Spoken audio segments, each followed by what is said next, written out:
This isn't some fictional tale I cooked up for drama. It's a real and painful chapter of my own life, one that I've replayed in my mind 1,000 times. The whole thing started the way so many modern nightmares do, with the quiet, unassuming glow of a cell phone screen in a dark room.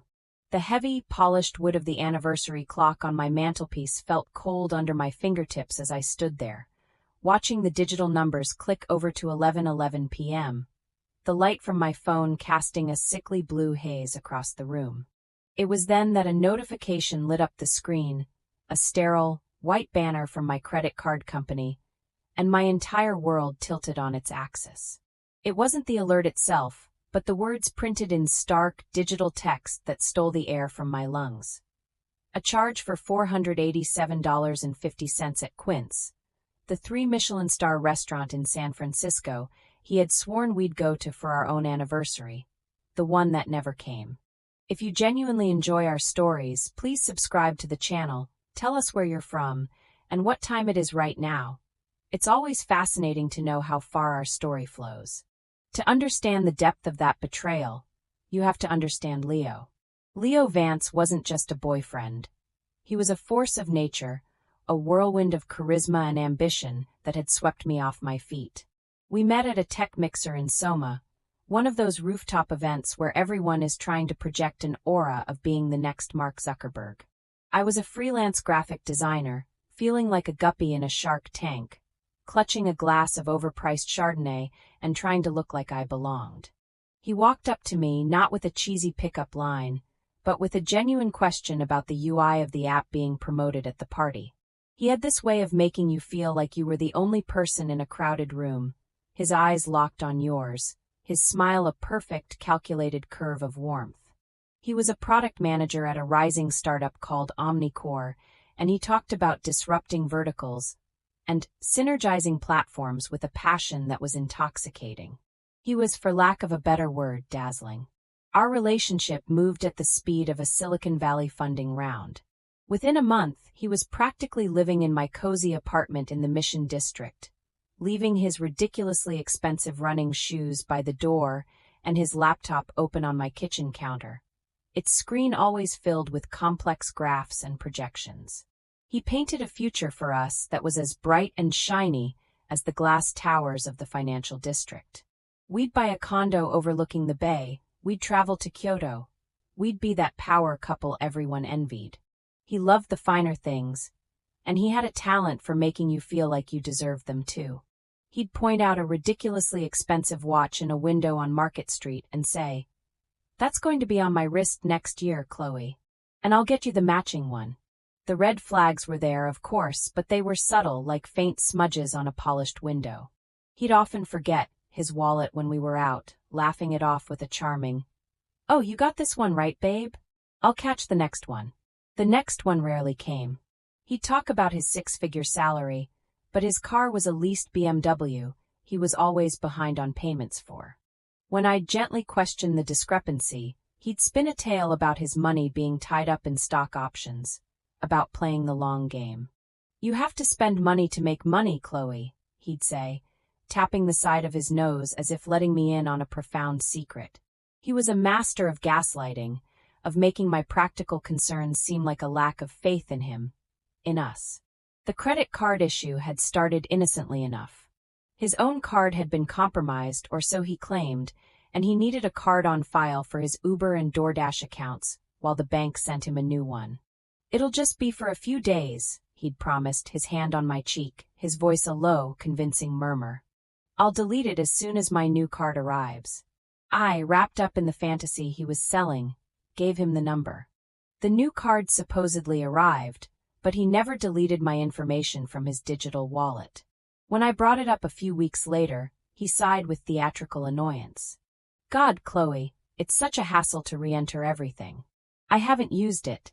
Just trust me, okay?" And I did, because not trusting him felt like admitting our entire relationship was a lie. Our breakup, 3 months before that fateful notification, was as swift and brutal as a market crash. It came out of nowhere. He sat me down on the same couch where we'd planned our imaginary future and told me he needed someone who matched his ambition. He said I was too content, too small scale. "I'm on a rocket ship, Chloe," he'd said, his voice devoid of the warmth I'd fallen for. "And you're happy on the ground. There's nothing wrong with that. But I can't be weighed down." He framed it as an act of mercy, as if he were setting me free from a future I couldn't handle. He packed a single bag, leaving half his life scattered around my apartment, and walked out. The final insult was his parting shot at the door. "I'll come get the rest of my stuff soon. Don't worry about it." He never did. So there I was months later, standing in my living room, the ghost of his presence still lingering in the form of a forgotten hoodie and an abandoned bottle of cologne. And on my phone was a bill from the one place he knew was my dream restaurant, a place he had dangled in front of me like a carrot on a stick. It was a symbol of the future he'd promised me, and he had taken someone else there. On my dime.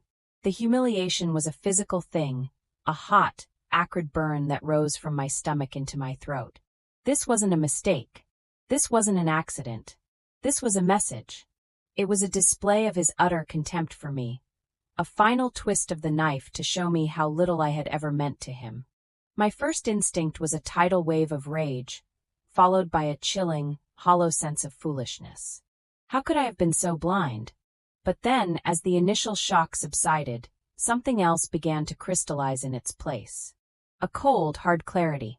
I wasn't just heartbroken or angry. I was awake. I unlocked my phone, my fingers trembling slightly, and my mind started racing. For months, I had been the victim, the discarded girlfriend, the woman who wasn't ambitious enough. He had written the ending to our story. Now, staring at that fraudulent charge, I realized I had the power to write a new one. My first step was deceptively simple. I took a deep breath, my heart pounding a steady, furious rhythm against my ribs, and navigated to Instagram. I knew he was a narcissist, and narcissists love to show off. He wouldn't be able to resist broadcasting this conquest. His own profile was private, but I had a hunch. I searched his name and looked for recently tagged photos. Nothing. Then I tried a different approach. What was the name of that girl from marketing he'd mentioned was a real shark? Isabel. Isabel Croft. I typed her name into the search bar. Her profile was public. My breath caught in my chest. Her most recent post was from 2 hours ago. It was a picture of a perfectly plated dish of food, something with foam and microgreens, the kind of dish that costs more than my weekly groceries. In the corner of the frame, you could see the distinctive, elegant watermark of the restaurant's logo on the plate. Quince. The caption was a nauseatingly gushing tribute.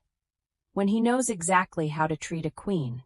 Sparkle's feeling so spoiled. And there, in the comments section, was a single reply from Leo's private account. A smug, proprietary winking face emoji. The proof wasn't just damning. It was a curated performance of my own humiliation. He wasn't just using my money. He was using it to directly replace me, to purchase the affection of his new queen, with the currency of my trust. He had taken the one specific dream he had built with me and handed it to her on a silver platter that I had paid for. The world narrowed to the glowing screen in my hand. I saved a screenshot of the post, the charge on my banking app, and the condescending comment from Leo. The evidence was piling up, and with it, a steely resolve began to form in the pit of my stomach. The fog of heartbreak was finally beginning to clear, and what lay beneath was a landscape of cold, calculating fury. He thought he was on a rocket ship. He had no idea I was about to light the fuse. My first move was to confront him, not out of any hope for a genuine apology, but as a calculated step in my unfolding plan. I needed to document his response. I needed to see just how he would spin this, how he would try to manipulate his way out of a corner. I drafted a text, keeping it simple and direct, giving him no emotional ammunition to use against me. "Hey Leo, I just got a notification for a charge on my credit card for $487.50 at Quince tonight. I assume this was a mistake." I hit send, and the little blue bubble sat there, delivered but unread, for what felt like an eternity. I imagined him on the other side of the screen, probably still with Isabel, his phone vibrating in his pocket. I pictured his face when he read it, a flicker of panic, quickly masked by that infuriatingly confident smirk. 20 minutes later, my phone buzzed. His reply was a masterpiece of casual condescension. "Oh my God, Chloe. I am so sorry. Apple Pay must have defaulted to your card. Total accident. Don't worry about it, I'll Zelle you the money right now. Seriously, my bad." There was no real apology, no acknowledgement of the specific betrayal of taking someone else to our restaurant. It was framed as a simple, technical glitch, a minor inconvenience. He was treating a profound breach of trust like a pocket dial. And then, true to his word, a notification from Zelle popped up. "Leo Vance sent you $487.50. To him, that was the end of it. He had paid his debt, case closed. He thought his money could erase the intent, the sheer, brazen arrogance of his actions. He was wrong. His immediate payment, while seemingly responsible, was actually a critical mistake on his part. It was an admission of guilt. He had acknowledged that he made the charge. It wasn't an unknown thief, it was him. I took a screenshot of the text exchange and the Zelle confirmation. More fuel for the fire. For the next few days, I let him believe he had gotten away with it. I let him bask in the glow of his new romance and his soaring career. I watched from a digital distance as he posted on LinkedIn about a successful product launch at Omnicore. His profile picture, a professionally taken headshot radiating smug self-assurance. He was the king of his own carefully constructed world, and he believed he was untouchable. He believed I was the meek, heartbroken ex-girlfriend who would just accept his hollow apology and fade away. That was the version of Chloe he had created, the one he needed me to be. But that Chloe was gone. She had burned away in the heat of her own fury. The real turning point, the moment that solidified my resolve to not just get even but to systematically dismantle his life, came 4 days later. Another notification from my credit card app. This one was smaller, almost laughably insignificant. $7.50 at Blue Bottle Coffee. It was a coffee shop right next to his office in the financial district. The amount was nothing, but the implication was everything. It meant he hadn't deleted my card. It meant his total accident at Quince was a lie. It meant he felt so entitled, so completely without fear of consequence, that he continued to use my card for his daily expenses. It wasn't a mistake, it was a habit. It was a demonstration of his power over me, a tiny, digital reminder that he could still take from me whenever he wanted. That $7 coffee was the greatest miscalculation of his life. I didn't text him this time. I didn't give him the chance to offer another glib apology and another Zelle payment. Instead, I picked up my phone and called the number on the back of my credit card. When the automated system asked for the reason for my call, I took a deep, steadying breath and spoke the words that would set everything in motion. Report fraudulent charges. I was transferred to a human, a woman with a calm, patient voice named Brenda. I explained the situation, my voice even and emotionless. I told her about the charge at Quince and the charge at Blue Bottle Coffee. I was careful with my words. I didn't say, "My ex-boyfriend used my card." I said, "I have identified 2 unauthorized charges on my account. I did not make them, and I did not give anyone permission to make them." Brenda was methodical. She asked the necessary questions, and with each answer, I felt a gear click into place. "Ma'am, to confirm, you are stating that you know who made these charges?" "I have a strong suspicion, yes," I said, keeping it formal. "But I did not authorize them." "We will open a formal fraud investigation," she said, her voice reassuringly professional. "We will cancel this card immediately and issue you a new one. The charges will be temporarily credited back to your account pending the outcome of the investigation. For charges of this nature, we strongly recommend that you file a police report. A report will create an official record and can be crucial for our investigation and for any legal action." The words hung in the air, legal action. This was no longer just about getting my money back. This was about a crime. After I hung up, I sat in silence for a long time. Filing a police report felt like crossing a point of no return. It was one thing to handle this with a faceless bank representative. It was another thing entirely to involve law enforcement, to turn this personal betrayal into a public record. The timid, people-pleasing part of my brain screamed at me to stop. Is it really worth all this? Just let it go. It's just money. But the new, colder voice of reason shot back. It was never about the money. It was about the complete and utter lack of respect. It was about the principle that you cannot just use people, discard them, and then continue to steal from them as if they are nothing. The next morning, I walked into the SFPD mission station on Valencia Street. The air inside smelled of stale coffee and bureaucracy. It was intimidating, but I held my head high.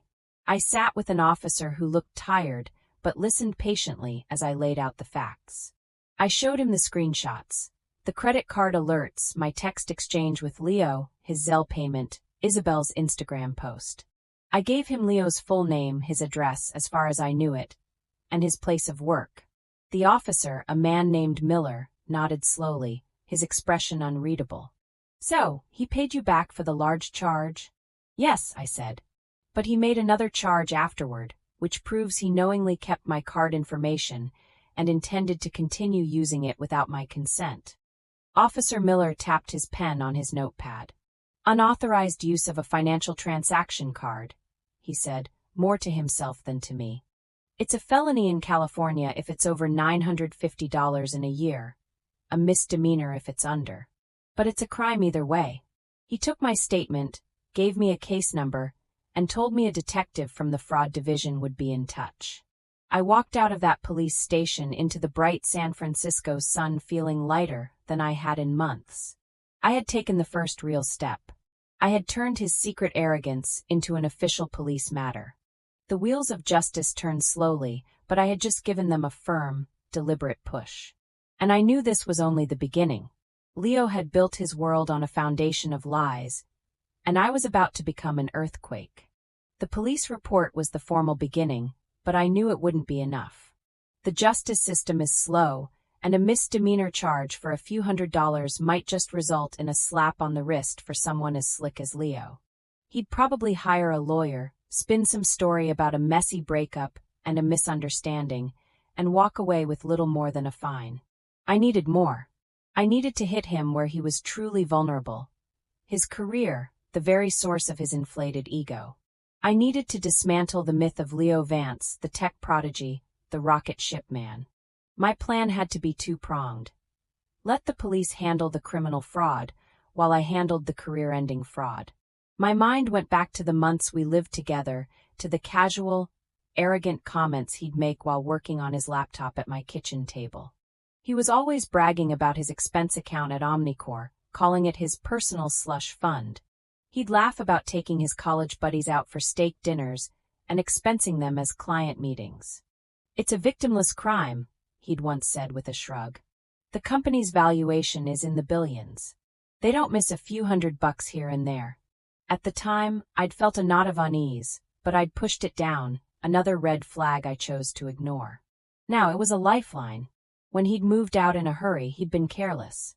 He had taken his personal laptop, but he'd left behind a mess of digital breadcrumbs. We had a shared cloud drive, a Dropbox folder we'd set up for a vacation we never took. He'd never bothered to unlink his devices. I opened my laptop, my heart hammering against my chest, and navigated to the folder. It was mostly filled with old photos and travel plans, but in a subfolder titled Miscellaneous, I found it. A file named expenses_q3.xlsx. My breath hitched. I clicked it open. It was a draft of his quarterly expense report. My eyes scanned the rows. Dinner with prospective client from Innovate Corp. $350 at Coke Carry Estiatorio. I remembered that night. He had gone out with his friend Mark from college, who worked in insurance, not some made-up tech firm. Another entry. Travel mileage for off-site meeting in Palo Alto, 70 miles round trip. He had driven to Santa Cruz that day to go surfing. He had even posted a picture of it on his private Instagram, which I, of course, no longer had access to. It was a start, but it wasn't a smoking gun. This was just a draft. I needed more. I remembered he often backed up his work files to a portable hard drive, a sleek silver rectangle he was pathologically attached to. And I knew exactly where it was. In his haste to leave, he had left a box of his less important things in the back of my hall closet. The box was filled with old textbooks, a few wrinkled shirts, and other junk he couldn't be bothered to pack. I pulled it out, dust motes dancing in the dim light of the hallway. Underneath a copy of a book on growth hacking, there it was. The lacy hard drive. A wave of adrenaline, cold and sharp, washed over me. I felt like a spy in my own home. I plugged the drive into my laptop. It was password protected, of course. My first few guesses, his birthday, his dog's name, Omnicore 123, failed. My mind raced. What was his ultimate vanity? His password had to be something that fed his ego. I typed in rocket ship 2025. Access denied. Then I tried another variation, something he used to say all the time. I typed next Zuckerberg. A green checkmark appeared. The drive opened. It was a goldmine. For the next 3 hours, I meticulously combed through folders, my graphic designer's eye for detail proving invaluable. I found not just drafts but submitted expense reports from the last 2 years. I cross-referenced dates with my own memory, with old text messages, with the calendar we used to share. The pattern was undeniable and extensive. Dozens of dinners with clients that were actually nights out with his friends. Lavish team lunches, where he was the only one who attended. He'd even expensed a pair of AirPods as essential home office equipment, and then given them to me for my birthday. The irony was so thick I could barely breathe. He was stealing from his company on a weekly basis, defrauding them of thousands, maybe tens of thousands of dollars over the years. This wasn't just padding an expense report. This was systematic wire fraud. I carefully and methodically began to build my case. I created a new secure folder on my own computer. I downloaded every incriminating expense report. I found a receipt for a hotel in Napa Valley for 2, expensed as a solo trip for a tech conference. I knew for a fact he had taken his ex-girlfriend before me on that trip. I compiled a master document, a detailed breakdown of his deceit. I included dates, amounts, and a notes column where I detailed the reality of each fraudulent charge. Actual event, birthday dinner with 3 friends. See attached social media posts from Mark Chin showing them at the restaurant. I even found a few instances where he'd submitted the same receipt for reimbursement twice in different months. He was sloppy. He was arrogant. And his arrogance was about to be his downfall. Once I had everything, I created a new anonymous email address. Something untraceable, like corpwhistleblower86@protonmail.com. I drafted a message, keeping it professional and dispassionate.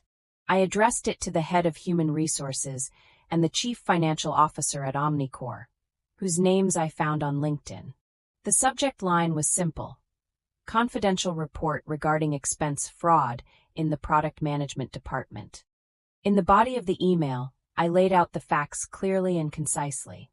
To whom it may concern, I wrote, it has come to my attention that a senior employee, Leo Vance, has been engaging in a long-term pattern of fraudulent expense reporting. Attached is a detailed dossier with evidence, including submitted reports and supporting documentation, outlining dozens of instances of wire fraud, totaling a significant amount. I trust you will take this matter seriously and conduct a thorough internal investigation. I attached the meticulously organized zip file containing my dossier of his crimes. And then I saved the email as a draft. I wasn't ready to send it yet. The timing had to be perfect. The police investigation would take time. I would let that process play out first. My own revenge had to be delivered with surgical precision for maximum impact. A quiet dismissal from his job wasn't enough. I wanted his worlds to collide. I wanted the consequences of his personal and professional betrayals to crash down on him at the exact same moment. So I waited, the drafted email sitting like a time bomb in my outbox. I watched. And I listened. And I knew that sooner or later, his ego would give me the perfect opportunity to detonate everything. He had lit the match with that $487 charge. I was just going to hold it to the fuse. Weeks turned into a month. The detective from the SFPD fraud unit, a woman named Chun, called me twice for updates. The first call was to confirm a few details, and to let me know they'd be contacting Leo. The second call, about 3 weeks after I filed the report, was more significant. "Ms. Davies," she said, her voice businesslike, "we've made multiple attempts to contact Mr. Vance. He has not responded to our calls or the letters sent to his last known address. We are preparing to issue a warrant for his arrest." A warrant. The word sent a shiver down my spine. This was escalating beyond anything I had imagined. He was actively dodging the police. His arrogance was so profound that he thought he could just ignore a criminal investigation. "We don't have the resources to actively hunt down someone for a misdemeanor," she explained, a hint of frustration in her tone. "But the warrant will be in the system. If he has any interaction with law enforcement, a traffic stop, anything, he'll be taken into custody." That was the key. I knew Leo wouldn't stay hidden forever. His ego wouldn't allow it. He needed an audience. And I knew exactly where to find him. I started checking Isabel's Instagram feed daily. It was a nauseating exercise in curated perfection. Trips to Napa, brunches in Hayes Valley, glamorous selfies captioned with hashtags like #PowerCouple and #winning. Through her posts, I could track his movements, his triumphs. And then one Thursday afternoon I saw it. The post I had been waiting for. It was a photo of a bottle of Dom Perignon on ice. The caption read, "So incredibly proud of my man. Just officially promoted to Director of Product at Omnicore. Celebrating in style tonight at Gary Danko. He deserves it all." My blood ran cold. He had failed upwards. His lies and deceit had not just been overlooked, they had been rewarded. All my work, all the evidence I had gathered, felt useless in the face of his seemingly unstoppable momentum. The fury returned, hotter and more potent than ever before. But this was it. This was the moment. He was at his peak, celebrating a promotion he'd gotten through deception, at one of the most famous and public restaurants in San Francisco. He was surrounded by the trappings of his fraudulent success, feeling invincible. It was the perfect stage for his downfall.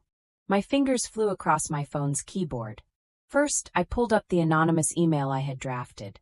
I reread it one last time, attached the file, and typed in the email addresses for Omnicore's HR head and CFO. I hit send. The bomb was now armed and ticking. Next, I called the non-emergency line for the SFPD. When I was connected, I asked to leave a message for Detective Chun regarding case number 72-4-815. "I have information on the current whereabouts of the suspect, Leo Vance," I said, my voice steady and calm. "He is currently dining at the Gary Danko restaurant near Fisherman's Wharf. I have reason to believe he may be a flight risk, as he is celebrating a major promotion and may have the financial means to leave the area to avoid prosecution." The flight risk part was a calculated exaggeration, a little bit of social engineering to add a sense of urgency. I wanted them to act tonight. Not tomorrow. Not next week. Tonight. Then came the hardest part, waiting.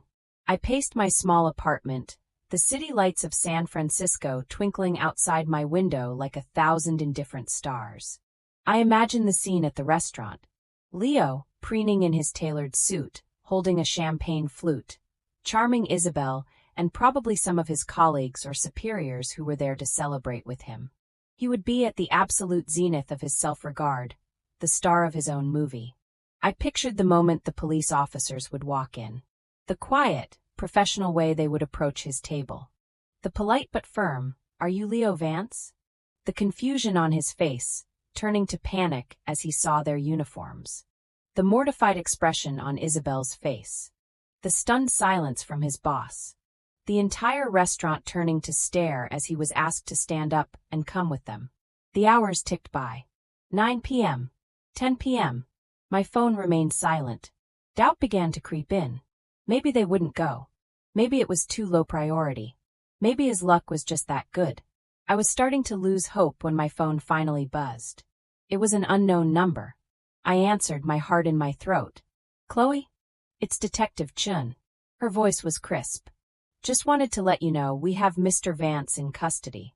He was apprehended without incident about an hour ago at the restaurant you indicated. He'll be processed tonight and will likely be arraigned tomorrow morning." I sank onto my couch, a wave of relief so powerful it almost made me dizzy. "Thank you," I whispered. "Thank you for letting me know." "Thank you for the tip," she replied. "It saved us a lot of paperwork. Have a good night, Ms. Davies." I hung up the phone and stared out the window, but I wasn't seeing the city anymore. I was seeing the beautiful, intricate, fraudulent world of Leo Vance crumble into dust. The arrest was the public humiliation. It was the immediate, visceral consequence. But I knew the email to his company was the kill shot. His promotion would be rescinded. His career would be over. He wouldn't just be an ex-boyfriend with a misdemeanor. He would be an unemployed, disgraced fraudster facing criminal charges and a civil lawsuit from his former employer.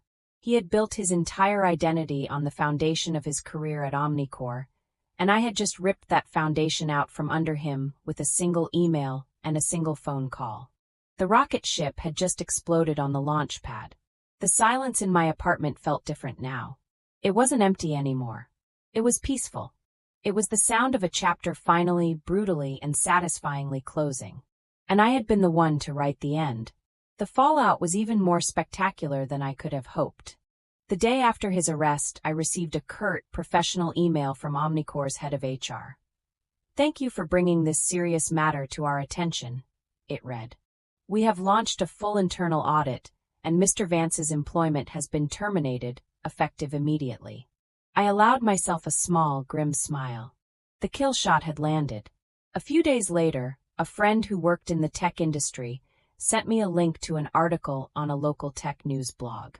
The headline was "Omnicorp Director Fired, Arrested in Bizarre Fraud Scandal." The article detailed his public arrest at Gary Danko and his immediate termination for gross financial misconduct. His carefully crafted image was shattered for the entire industry to see. The comments section was a bloodbath of schadenfreude from anonymous former colleagues and industry rivals. Leo made bail, of course, but his world was in freefall. I heard through the grapevine that Isabel had ghosted him the night of the arrest, blocking his number and wiping every trace of him from her social media. His LinkedIn profile, once a monument to his own ego, was suddenly deactivated. His rocket ship had not only crashed but had been vaporized, leaving nothing but a crater where his career used to be. The legal proceedings dragged on for months. His lawyer tried to paint me as a vindictive ex, but the evidence was overwhelming. The paper trail from the credit card, combined with Omnicorp's own internal audit, which had uncovered years of fraud, was irrefutable. In the end, to avoid a more serious felony trial for the wire fraud against his company, he pleaded guilty to the misdemeanor charge for using my credit card. He was sentenced to 2 years of probation, a hefty fine, and court-mandated financial counseling. Omnicorp also filed a civil suit against him to recoup the tens of thousands of dollars he had stolen, a debt that would follow him for years. I never saw him in person again after our breakup. I didn't attend the court hearings. I didn't need to. My part was done. I had provided the truth, and the system, for once, had done the rest. I watched his destruction from a safe, sterile distance, like watching a controlled demolition on a screen. There was no joy in it, not really. But there was a profound, quiet satisfaction. It was the satisfaction of balance being restored to the universe. He had built a life on taking things that weren't his, my trust, my money, his company's resources. And in the end, everything was taken from him. Life moved on. I got my new credit card in the mail, a clean slate of crisp blue plastic. I redesigned my website, landed 2 major new clients, and started saving up for a trip to Kyoto, this time on my own terms. The box of his junk in my closet was thrown out, and the last ghost of his presence was finally exorcised from my apartment. Sometimes late at night, when the city is quiet, I think about him. I wonder what he's doing, where he is. I wonder if he ever understood the real reason it all fell apart. It wasn't the $487. It wasn't even the thousands he stole from his job. It was the little things. It was the smug wink emoji, the condescending text message, and most of all, the breathtaking arrogance of that $7 cup of coffee. The end.